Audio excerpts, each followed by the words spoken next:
Hombre eterno. Gilbert Keith Chesterton. Primera parte. La criatura llamada hombre. Capítulo 5. Hombres y mitologías. Lo que aquí se llaman dioses podríamos llamarlo casi mejor ensueños. Compararlos a los sueños no implica negar que los sueños puedan convertirse en realidad. Y compararlos a los relatos de viajero quiere decir que estos relatos no puedan ser auténticos o contener al menos alguna verdad. En realidad, los dioses vienen a ser como una especie de cuentos que el viajero se cuenta a sí mismo. Toda la trama mitológica pertenece a la parte poética de los hombres. Parece cuidadosamente olvidado hoy en día que el mito es una obra de la imaginación y por tanto una obra de arte. Es necesario un poeta para crearla y es necesario también un poeta para criticarla. Y como lo prueba el origen popular de tales leyendas, hay más poetas que no poetas en el mundo. Pero por alguna razón que nunca me han explicado, solo una minoría de no poetas tiene licencia para hacer estudios críticos de dichos poemas populares. A nadie se le ocurriría la peregrina idea de entregar un soneto o una canción a un matemático para que se la valore. Sin embargo, mucha gente parece aceptar la idea igualmente fantástica de que las costumbres populares pueden tratarse como ciencia. No es posible apreciar estas cosas si no se las considera desde el punto de vista artístico. Cuando el polinesio le dice al profesor que hubo un momento en que no existió nada salvo una gran serpiente emplumada, a menos que aquel erudito sienta una cierta emoción y el deseo de que aquello sea verdad, no tendría por qué hacer ningún juicio sobre el asunto.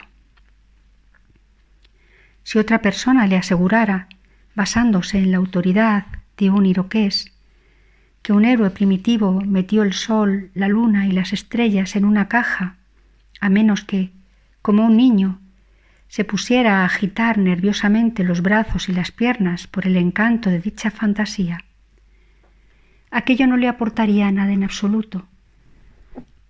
Esta prueba no es absurda.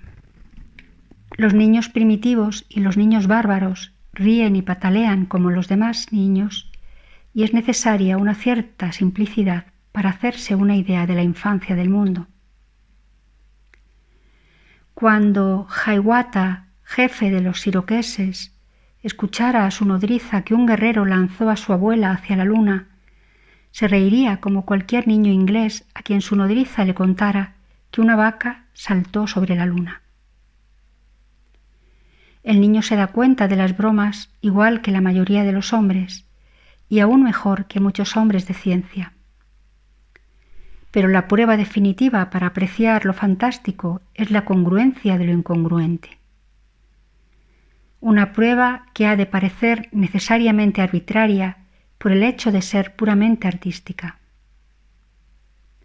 Si algún estudiante me dijera que el pequeño Hiawatha solo se reía por respeto a la costumbre tribal de sacrificar ancianos a fin de ajustarse a sus necesidades económicas, le diría que no fue así. Si algún otro me dijera que la vaca saltó sobre la luna únicamente porque una novilla fue sacrificada a Diana, le respondería que no fue así. Aquello sucedió porque resultaba lo más lógico en una vaca que saltara sobre la luna. La mitología es un arte perdido, una de las pocas artes que realmente se han perdido, pero es un arte. El cuerno aplicado a la luna y a un imbécil forman un modelo armonioso y hasta sencillo, y arrojar a la abuela por los aires podría atentar contra la buena educación, pero es perfectamente compatible con el buen gusto artístico. Los científicos apenas entienden, como lo hacen los artistas, que una de las caras de lo hermoso es lo feo. No toleran la legítima libertad de lo grotesco y rechazarán un mito salvaje como algo burdo, tosco y como una prueba evidente de degradación, porque no tiene toda la belleza de Mercurio, mensajero de los dioses, sobre lo alto de una colina, cuando posee toda la belleza de un Quasimodo. La prueba suprema de un hombre prosaico es su constante insistencia en que la poesía debe ser poética. El humor se encuentra a veces presente tanto en el tema como en el estilo de la fábula. Los aborígenes australianos, considerados los más rudos salvajes, poseen una historia de una rana gigante que se tragó el mar y todas las aguas del mundo, y que para poder expulsarlas necesitaba que alguien la hiciera reír. Uno tras otro, todos los animales desfilaron en su presencia realizando las mayores bufonadas, pero ninguno conseguía hacerla reír. Por fin, una anguila, que se sostenía en equilibrio sobre el extremo de la cola poniendo en juego la dignidad de su porte, logró el efecto deseado. Muchas páginas de buena literatura fantástica se podrían escribir a partir de esa fábula. La filosofía se esconde tras esa visión de un mundo seco, a la espera del benéfico diluvio de la risa. La imaginación se desborda ante ese montañoso monstruo que irrumpe como un volcán acuoso, y es divertido imaginar los ojos de la rana saliéndose de sus órbitas a la vista del pelícano o del pingüino. La rana finalmente se rió, pero el estudiante de las costumbres populares continúa serio.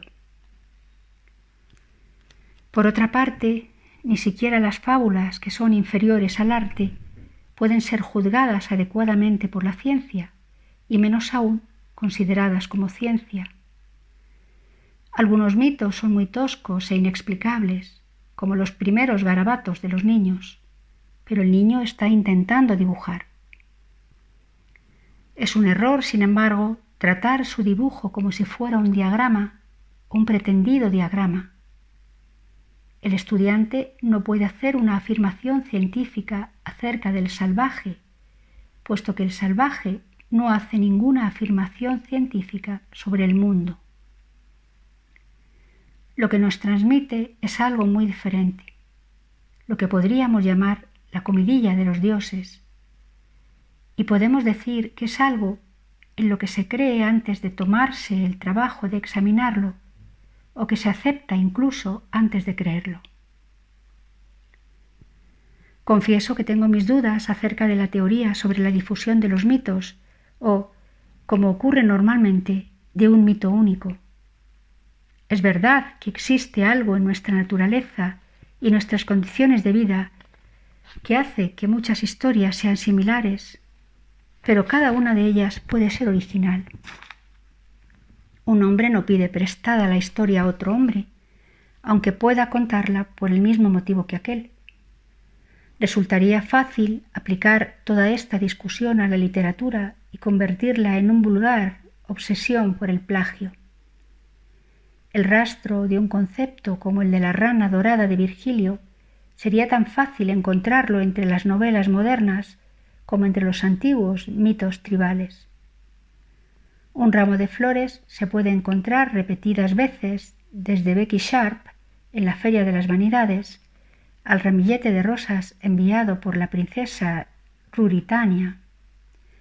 Pero aunque estas flores puedan brotar del mismo suelo, no es la misma flor marchita arrojada de mano en mano. Aquellas flores son siempre frescas. Con demasiada frecuencia se descubre el verdadero origen de los mitos. Hay demasiadas llaves que abren las puertas de la mitología, lo mismo que hay demasiados criptogramas en Shakespeare. Todo hace relación a lo fálico o al tótem. Todo es tiempo de siembra y de cosecha. Todos son fantasmas y ofrendas funerarias. Todo es el ramo dorado del sacrificio. Todo es el sol y la luna. Todo es todo.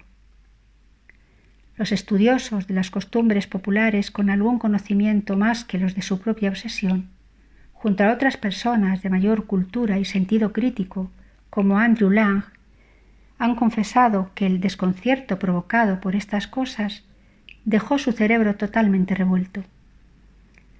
Con todo, el problema viene de intentar mirar estas historias desde fuera, como si se tratara de objetos científicos. Lo que hay que hacer es mirarlos desde dentro y preguntarse cómo comenzar una historia. Una historia puede empezar con cualquier cosa y encaminarse a cualquier sitio. Puede empezar con un pájaro sin necesidad de que el pájaro sea un tótem. Puede comenzar con el sol sin necesidad de que se trate de un mito solar. Se dice que existen solamente 10 argumentos en el mundo. Lógicamente, habrán de darse elementos comunes y recurrentes. Pon a 10.000 niños a hablar al mismo tiempo diciendo disparates sobre lo que hicieron en el bosque, y no será difícil encontrar paralelismos que sugieran el culto al sol o los animales. Algunas de estas historias serán bonitas, otras estúpidas y otras quizá muy malas, pero la única forma de juzgarlas es como historias. Y como diríamos con terminología moderna, solo pueden ser juzgadas desde el punto de vista estético. Es curioso que a la estética o a la mera sensación, a la que ahora se le dan licencias donde no tiene derecho alguno, para arruinar la razón con el pragmatismo y la moral con anarquía, no se le permita, en cambio, dar un juicio puramente estético sobre lo que es, obviamente, una cuestión puramente estética. Podemos utilizar la imaginación para todo, salvo para los cuentos de hadas. Ahora bien, el hecho principal es que la gente sencilla tiene las ideas más sutiles. Todos deberían saber esto, pues todos han sido niños. En su ignorancia, el niño sabe más de lo que dice y siente, no sólo de lo que sucede a su alrededor, sino también de los aspectos sombríos. Y en el caso de la mitología hay varios aspectos sombríos. No es capaz de entender esto quienes antes no han sufrido, como el artista, para encontrar un cierto sentido y una cierta historia en la belleza de lo que le rodea. Quien no ha sentido su misma avidez de secretos y su mismo enfado ante una torre o un árbol que escapa con su cuento inexplicado. El artista siente que nada es perfecto a menos que sea personal. Sin eso, la ciega belleza inconsciente del mundo se mantiene erguida en su jardín como una estatua sin cabeza. Solo se necesita ser un poeta menor para poder luchar con la torre o el árbol hasta que éste comienza a hablar con la fuerza de un titán o de una dríada. A menudo se dice que la mitología pagana era una personificación de las fuerzas de la naturaleza. La frase, en cierto sentido, es verdad, pero no deja de ser poco afortunada, ya que, si las fuerzas son abstracciones, la personificación se convierte en algo artificial. Los mitos no son alegorías. Las fuerzas naturales no son, en este caso, abstracciones. No es como si hubiera un dios de la gravedad. Podría haber un genio de la cascada, pero no de la caída, y menos aún del agua, sin más. La ausencia de personificación no es de algo impersonal. La personalidad perfecciona el agua aportándole significado. Papá Noel no es una alegoría de la nieve y del acebo. No es simplemente nieve a la que artificialmente se le da forma humana, como a un muñeco. Es algo que aporta un nuevo significado a la blancura del mundo y a los árboles de hoja perenne, hasta el punto de que la nieve misma parece cálida en lugar de fría. La prueba, por tanto, es puramente imaginativa. Pero imaginativo no significa imaginario. No se sigue de esto que todo es lo que los modernos llaman subjetivo, cuando quieren referirse a lo falso. El verdadero artista advierte, consciente o inconscientemente, que toca verdades trascendentales, que sus imágenes son sombras de cosas que se contemplan como a través de un velo. En otras palabras, el que ha nacido místico sabe que allí hay algo. Algo se esconde tras las nubes o en el interior de los árboles. Pero cree que la búsqueda de la belleza es la manera de encontrarlo. Y la imaginación es una especie de hechizo que puede hacerlo surgir. Ahora bien, si no comprendemos este proceso en nosotros mismos, mucho menos lo comprenderemos en nuestros antepasados más remotos. El peligro de clasificar las cosas es que puede parecer que se comprenden. Una excelente obra como La rana dorada, por ejemplo, producirá en muchos lectores la impresión de que la historia del corazón de un gigante encerrado en una cajita o en una cueva lo único que significa es una superstición estúpida y superficial que el autor denomina alma externa. Pero no sabemos lo que significan estas cosas, sencillamente porque no sabemos lo que nosotros mismos queremos decir cuando nos sentimos movidos por ellas. Supongamos que alguien en una historia dice: «Coge esta flor y una princesa morirá en un castillo al otro lado del mar». No sabemos por qué algo se agita en el subconsciente o por qué lo que es imposible parece casi inevitable.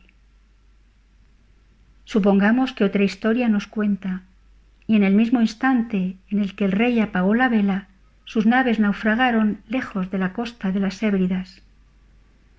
No sabemos por qué. La imaginación ha aceptado esa imagen antes de que la razón pueda rechazarla, o por qué tales correspondencias parecen coherentes con algo dentro del alma.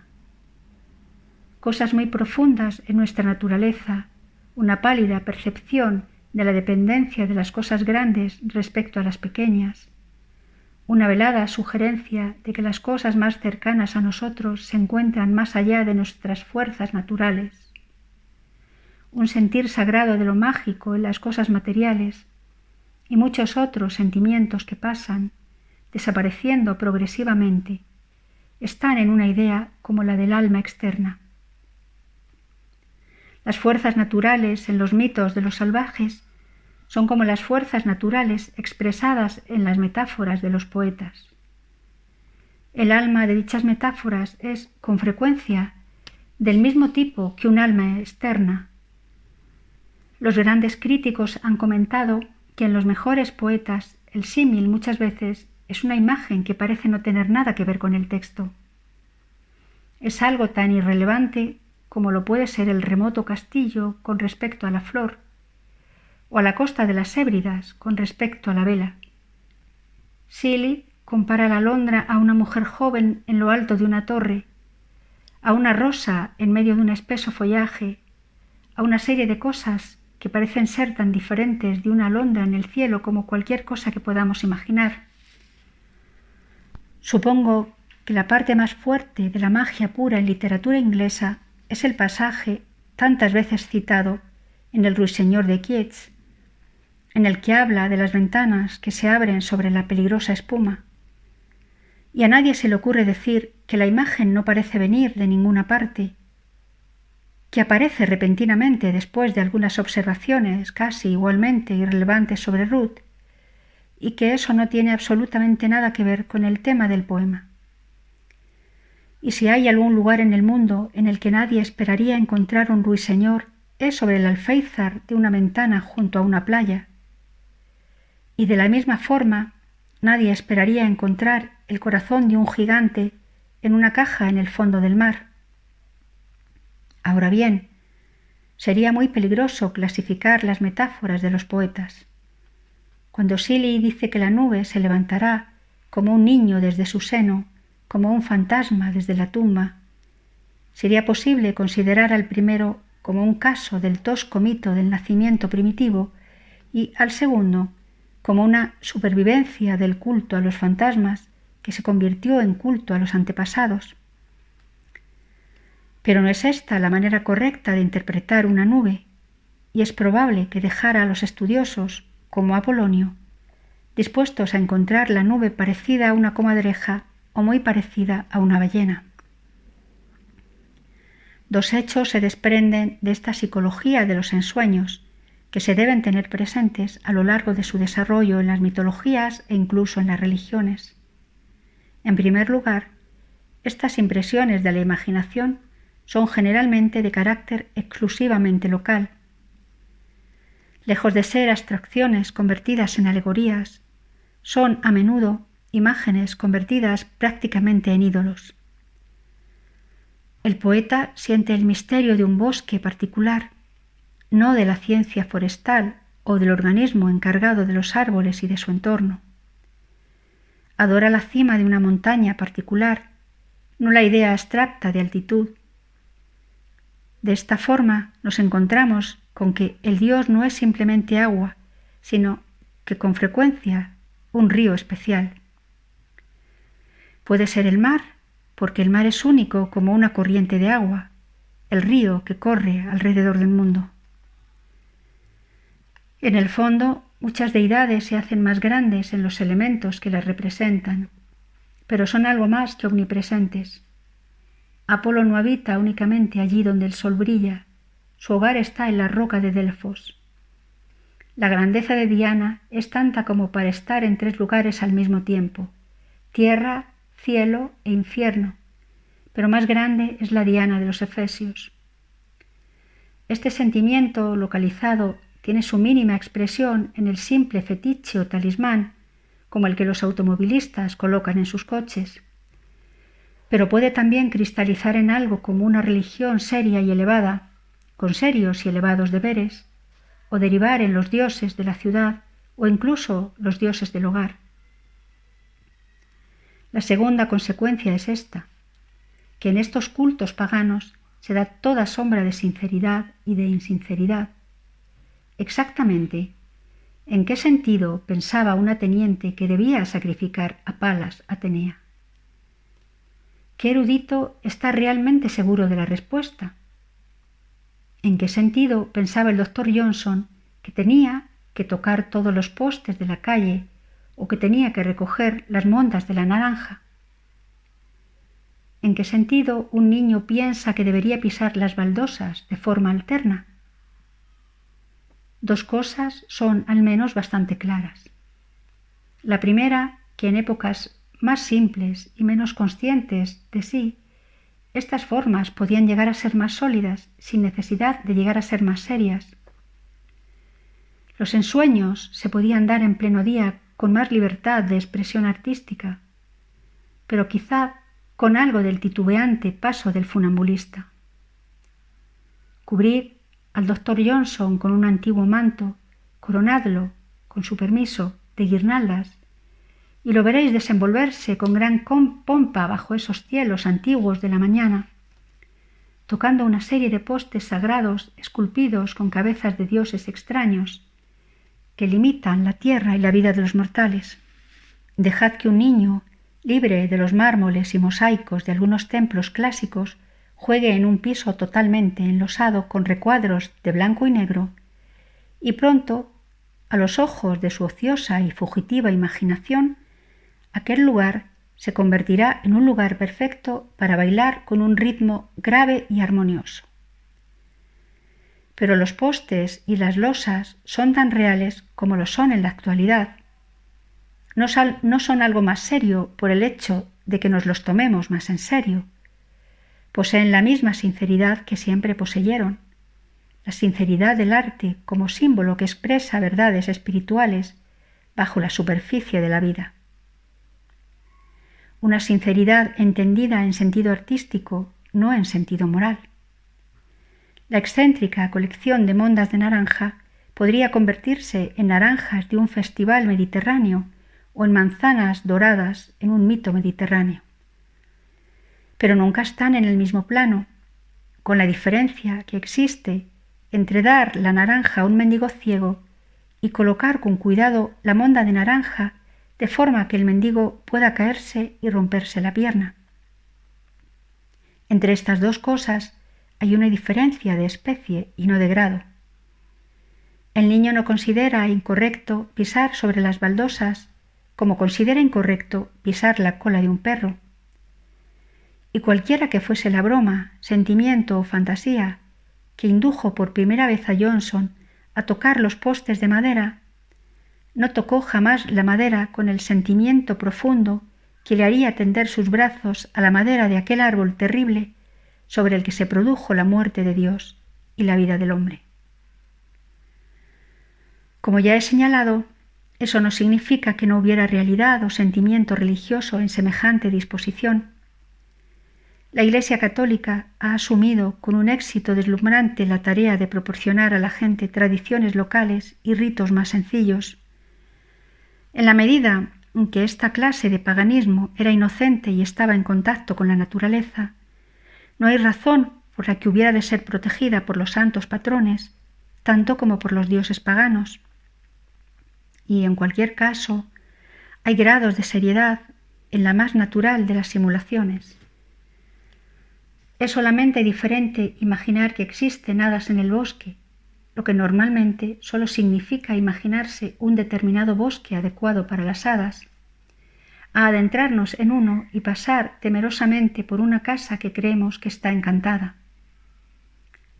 Detrás de todo esto está el hecho de que la belleza y el terror son cosas muy reales y relacionadas con un mundo espiritual real, y todo lo que sea acercarse a ellas, ya sea movido por la duda o la fantasía, es revolver en las cosas profundas del alma. Todos entendemos esto y los paganos también lo entendieron. Lo que ocurre es que el paganismo no revolvió el alma salvo con estas dudas y fantasías y, como consecuencia, hoy día no contamos más que con dudas y fantasías acerca del paganismo. Los mejores críticos coinciden en señalar que los poetas más grandes en la Hélade pagana, por ejemplo, tenían una actitud hacia sus dioses que es bastante extraña y desconcertante para los hombres de la era cristiana. Parece admitirse la existencia de un conflicto entre la divinidad y el hombre, pero todos parecen tener dudas acerca de quién es el héroe y quién es el traidor. Esta duda no se aplica simplemente a un escéptico como Eurípides en Las Bacantes, sino a un conservador moderado como Sófocles en Antígona, o incluso a un reaccionario como Aristófanes en Las Ranas. Algunas veces podría parecer que los griegos creían en todas las cosas con actitud reverente, aunque en el fondo no tenían a nadie a quien reverenciar. El punto clave de esta confusión está en toda esa imprecisión y variación que surge del hecho de que todo comenzó por la fantasía y los sueños, y no hay leyes que permitan edificar un castillo en las nubes. Este es el poderoso árbol lleno de ramificaciones que llamamos mitología, que extiende sus ramas por todo el mundo. De sus lejanas ramas y bajo diferentes cielos cuelgan como pájaros de diversos colores los suntuosos ídolos asiáticos y los absurdos fetiches africanos, los reyes y princesas de los bosques de hadas, los dioses lares latinos de las viñas y olivos, y, sobre las nubes del Olimpo, la flamante supremacía de los dioses griegos. Estos son los mitos, y aquel que no comprenda los mitos tampoco comprenderá a los hombres. Pero el que mejor comprenda los mitos se dará más perfecta cuenta de que no son, ni nunca han sido, una religión a la manera que entendemos que el cristianismo o el islam son una religión. Ciertamente comparten algunas de las características propias de una religión, como la necesidad de unir la festividad a la formalidad, fijando unos actos concretos para determinadas fechas. Pero aunque los mitos puedan proporcionar al hombre un calendario, no le proporcionarán un credo. Nadie se levanta y dice, creo en Júpiter, Juno y Neptuno, etc., igual que un cristiano se levanta y dice, creo en Dios Padre Todopoderoso, añadiendo lo que resta al credo de los apóstoles. Muchos paganos creían en unos dioses y no en otros, o creían más en unos y menos en otros, o manifestaban un vago sentimiento poético hacia alguno de ellos. No hubo ningún momento en el que todos se agruparan en una orden ortodoxa, cuyos integrantes estuvieran dispuestos a luchar y a ser torturados por mantener intacto su ideal. Y menos aún diría a nadie, creo en Odín, Thor y Freya, pues fuera del Olimpo su misma orden es incierta y caótica. Tengo claro que Thor no era un dios en absoluto, sino un héroe. Nada parecido a una religión representaría a alguien semejante a un dios andando a tientas como un pigmeo o en una enorme cueva que resultara ser el guante de un gigante. es la gloriosa ignorancia llamada aventura. Es posible que Thor hubiera sido un gran aventurero, pero llamarlo Dios es como intentar comparar a Yahvé con el protagonista de un cuento infantil. Odín, por su parte, parece que fue un auténtico jefe bárbaro, probablemente de la época medieval. Los contornos del politeísmo se confunden con los cuentos de hadas y las reminiscencias bárbaras. No es como el monoteísmo defendido por serios monoteístas. Es algo que satisface la necesidad de invocar un nombre superior o un hecho memorable, como ante el nacimiento de un niño o la liberación de una ciudad. Y así es como lo utilizaron muchos para los que el hombre de Dios era solamente un nombre. Y a pesar de todo, vino a satisfacer, aunque solo fuera parcialmente, algo que pertenece a lo más profundo del ser humano. La idea de entregar algo que forma parte de las fuerzas desconocidas de la naturaleza, de derramar vino sobre la tierra o arrojar un anillo en el mar, en una palabra, del sacrificio.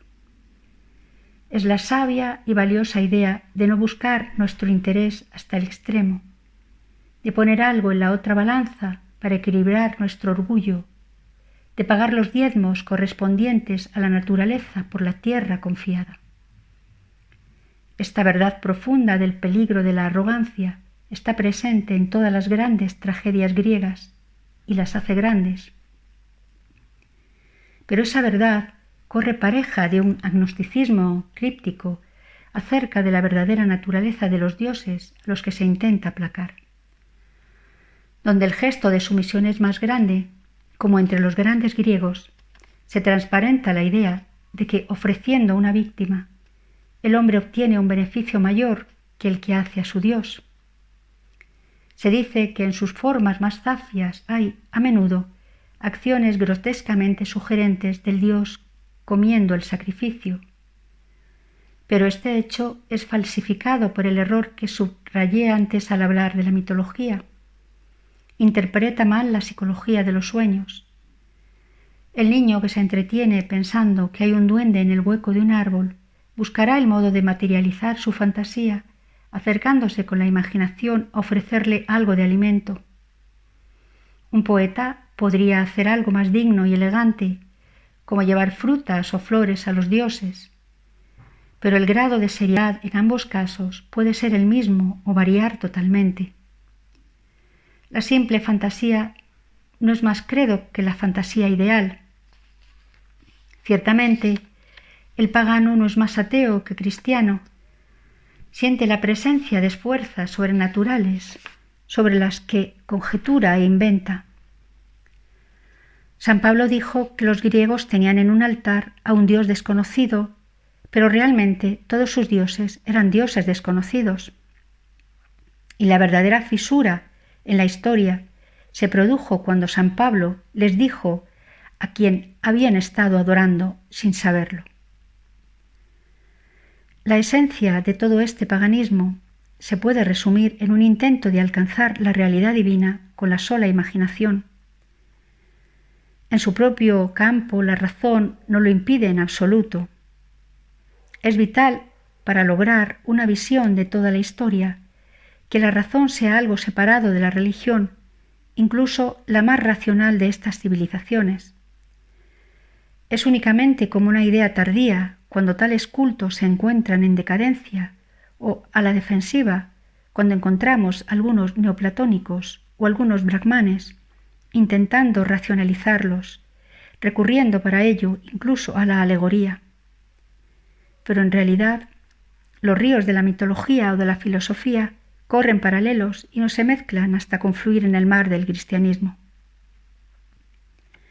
Algunos defensores del laicismo hablan todavía como si la Iglesia hubiera introducido una especie de cisma entre la razón y la religión.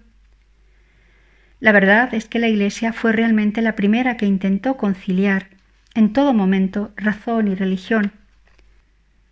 Nunca antes se había producido una unión semejante entre sacerdotes y filósofos. La mitología entonces buscaba a Dios con la imaginación o buscaba la verdad a través de la belleza. en cuanto que la belleza ofrece gran parte de la fealdad más grotesca. Pero la imaginación tiene sus propias leyes y por tanto sus propios triunfos, que ni los lógicos ni los hombres de ciencia pueden entender.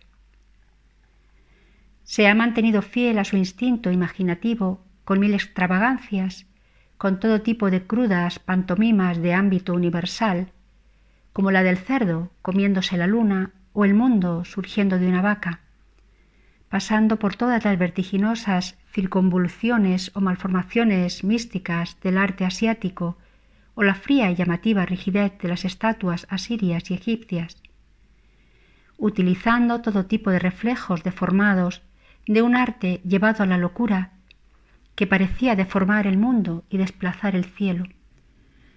Permaneció fiel a algo sobre lo que no cabe ninguna discusión, algo que permite aún a algunos artistas situarse ante dicha deformidad y decir: mi sueño se ha hecho realidad. De hecho, todos tenemos la sensación de que los mitos paganos o primitivos son infinitamente sugerentes, mientras no caigamos en la tentación de indagar lo que sugieren.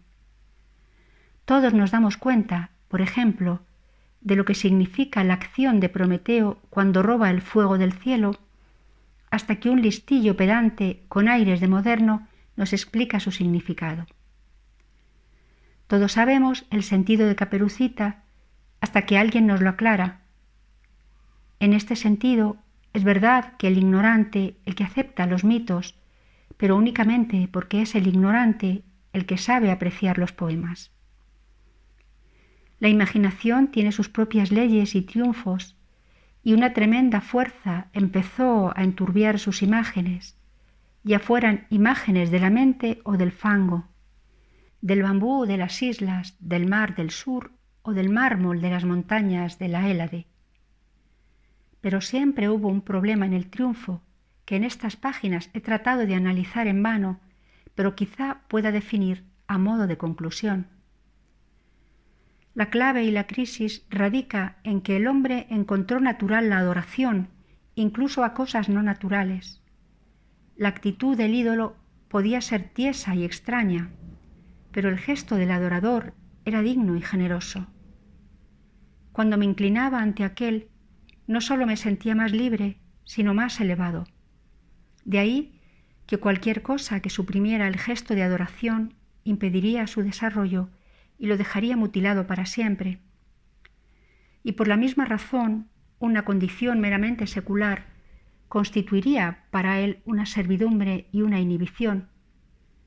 Si el hombre no puede rezar, se encuentra amordazado; si no puede arrodillarse, se encuentra encadenado.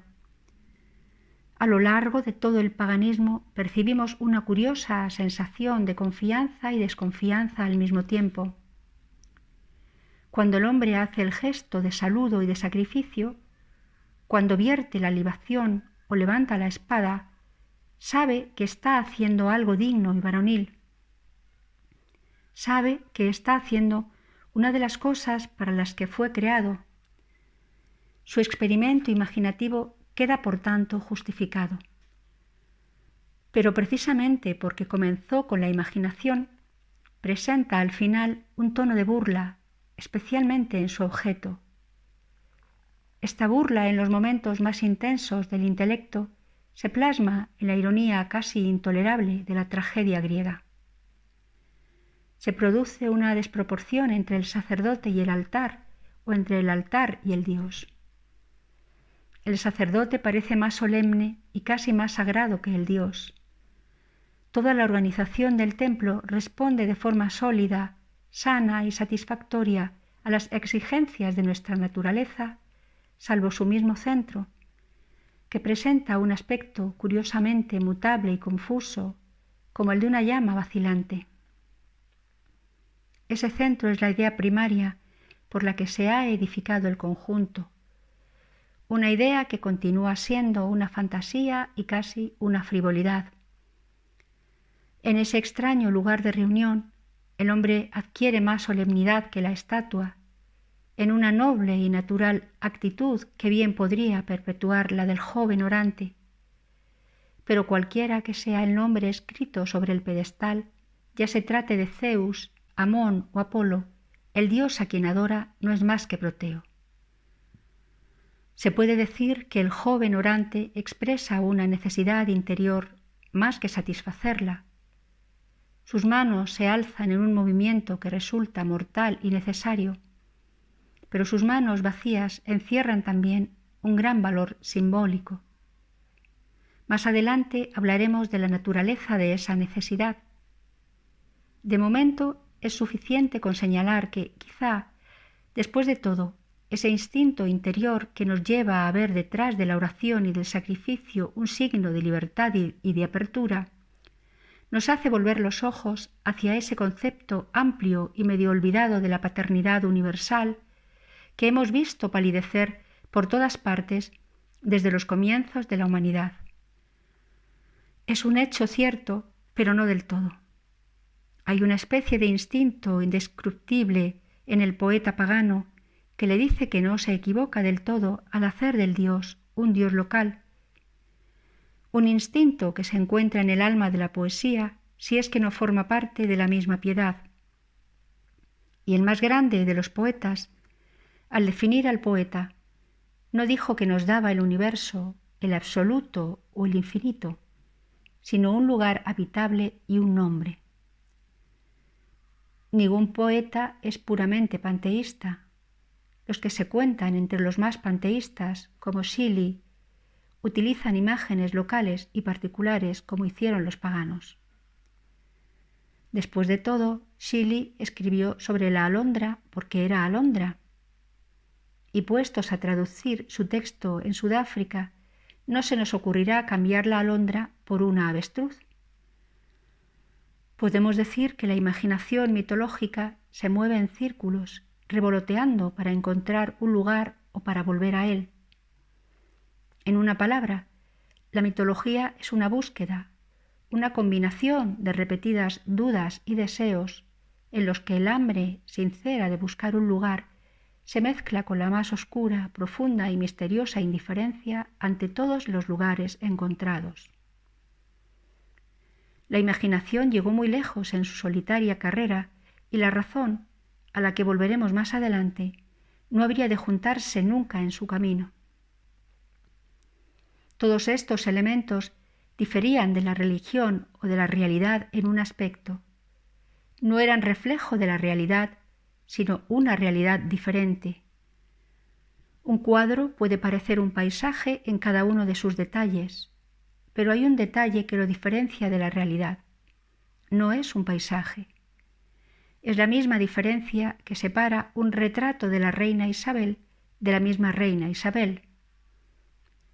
Solo en el mundo mítico y místico el retrato podía existir antes que la persona, y esto hace que el retrato fuera más vago y dudoso. Pero todo el que esté familiarizado o imbuido de la atmósfera de estos mitos entenderá lo que quiero decir al afirmar que, en cierto sentido, los elementos mitológicos no eran realidades. Los paganos soñaban con realidades y ellos mismos habrían sido los primeros en admitir con sus propias palabras que algunos les llegaron por la puerta de marfil y otros por la puerta del cuerno. Los sueños tienden a ser muy vivos cuando se refieren a cosas queridas o trágicas y pueden hacer que una persona dormida se despierte con la impresión de que su corazón se ha roto durante el mismo. Continuamente revolotean sobre temas apasionados de encuentros y despedidas, de una vida que acaba o una muerte que es el comienzo de vida. Deméter vaga sin cesar por un mundo desolado en busca de una niña robada. Isis estira inútilmente sus brazos sobre la tierra con la esperanza de juntar los miembros de Osiris, y se escucha el llanto por Atis sobre las colinas y por Adonis en los bosques. Allí se entremezcla con semejante lamento el sentido místico y profundo de que la muerte puede ser dispensadora de libertad y de paz, de que esa muerte nos ofrece una sangre divina para un río renovado y que todo bien se encuentra en la unión de los miembros quebrados del Dios. Son lo que podríamos llamar presagios, sin olvidar que los presagios no son más que sombras. Y la metáfora de la sombra viene muy a propósito, pues refleja con gran exactitud el hecho que estamos tratando. Una sombra es una forma, el contorno de una forma, pero en ningún caso es textura. Las realidades mitológicas tenían cierto parecido con la realidad, lo que viene a ser lo mismo que decir que eran diferentes. Decir que algo es como un perro es otra forma de decir que no es un perro, y en ese sentido de identidad es en el que afirmamos que un mito no es un hombre. A nadie se le ocurrió pensar en Isis como un ser humano, en Deméter como un personaje histórico o en Adonis como el fundador de una iglesia. A nadie se le pasó jamás por la cabeza que alguno de ellos hubiera cambiado el mundo.